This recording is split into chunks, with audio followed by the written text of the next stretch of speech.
Assalamualaikum warahmatullahi wabarakatuh. Inilah kisah seorang ahli kubur yang berhenti didoakan anaknya. Syekh Zainuddin Al-Malaybari dalam Irsyad Al-Ibad, halaman 33, mengisahkan ada seorang laki-laki bermimpi melihat beberapa ahli kubur yang keluar dari kuburnya. Mereka kemudian sibuk memunguti sesuatu. Namun, belum diketahui apa yang sedang mereka punguti. Laki-laki itu kemudian menceritakan mimpinya sebagai berikut.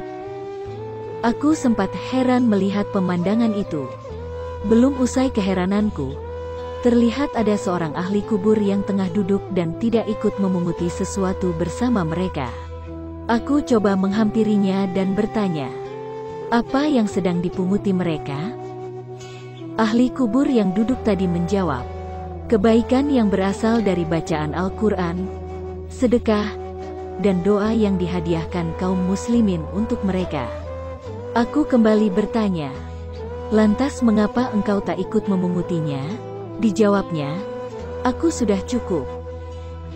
Aku pun bertanya lagi, karena apa engkau tidak memerlukannya?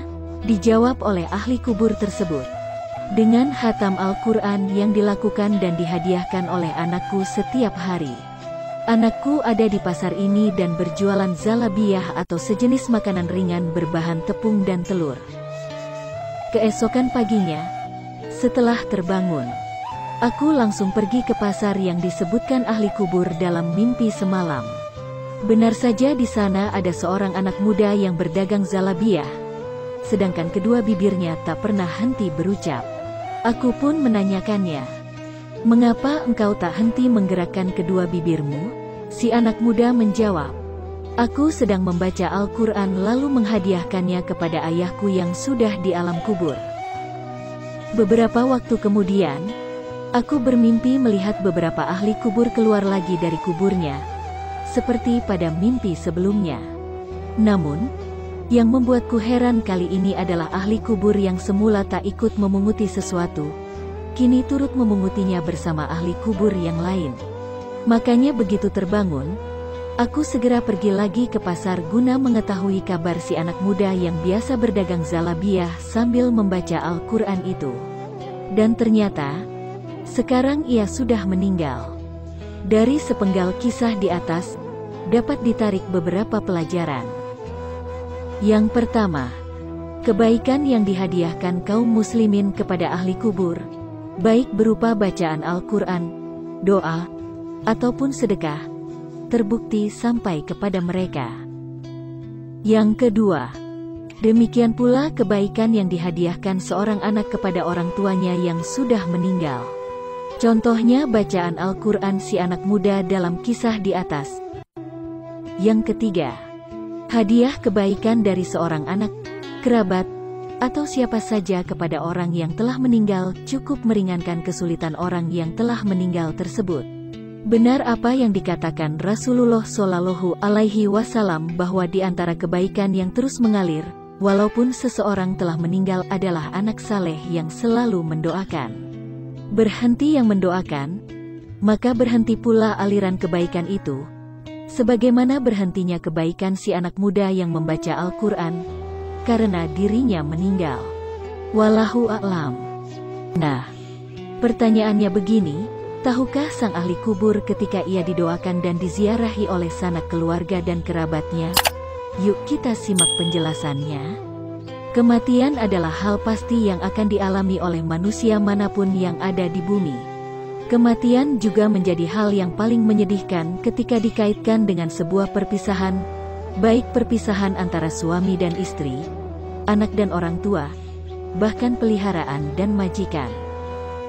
Ketika perpisahan telah terjadi, maka satu-satunya hal yang bisa dilakukan adalah mengikhlaskan. Masalah yang terjadi selanjutnya adalah jika keluarga yang masih hidup merindukan ahli kubur. Apakah mereka yang telah berada di sana dapat mengetahui sanak keluarga yang mendoakannya dan menziarahinya? Jawabannya adalah ketika rindu melanda, temuilah, sebab mereka yang telah tiada kehilangan pendengaran untuk mendengar dan mengetahui orang-orang yang merindukan mereka, menziarahi mereka, dan mendoakan mereka. Jawaban didukung oleh hadis riwayat Imam Al-Bukhari dalam bab jenazah yang berbunyi, ketika seorang hamba telah diletakkan di dalam kuburnya lalu teman-temannya pergi dan meninggalkannya, sesungguhnya ia mendengar gerak langkah sandal-sandal mereka. Selain itu, Nabi Muhammad juga mengajarkan umatnya untuk mengucapkan salam kepada ahli kubur ketika melewati kuburan mereka. Hal ini menunjukkan bahwa orang-orang yang telah meninggal tetap mendengar dan mengetahui salam dan doa dari orang-orang yang masih dianugerahi rasa betah hidup di dunia. Selain hadis Nabi Muhammad, dukungan atas jawaban di atas juga bersumber dari kisah yang ditulis oleh Imam Syamsuddin Abi Abdillah Ibnul Qayyim Al-Jauziyah atau masyhur dengan sebutan Ibnul Qayyim Al-Jauzi di dalam kitab Ar-Ruh. Kisah tersebut adalah kisah tentang seorang anak, Fadl bin Muwafiq, yang kehilangan ayahnya dan seorang anak, Utsman bin Saudah, yang kehilangan ibunya. Kematian sang ayah membuat Fadl bin Muwafiq mengalami kesedihan mendalam, sehingga setiap hari Fadl selalu mendatangi kuburan sang ayah karena sangat merindukannya. Pergantian waktu membuat Fadl secara perlahan berhasil memulihkan rasa sedihnya, sehingga Fadl mengurangi intensitas kunjungannya ke kuburan sang ayah. Suatu saat Fadl menziarahi kuburan sang ayah. Fadl terserang rasa kantuk yang luar biasa dan akhirnya tertidur di depan pusara sang ayah. Di dalam tidur, Fadl melihat pusara sang ayah terbelah dan ayahnya sedang duduk di dalam pusara lengkap dengan pakaian kafannya serta dengan kondisi bentuk dan warna sebagaimana manusia yang telah meninggal. Situasi tersebut membuat Fadl ketakutan dan memicu tangisan. Tiba-tiba sang ayah berkata, "Wahai anakku, apa yang membuatmu mengurangi intensitas ziarahmu kepadaku?"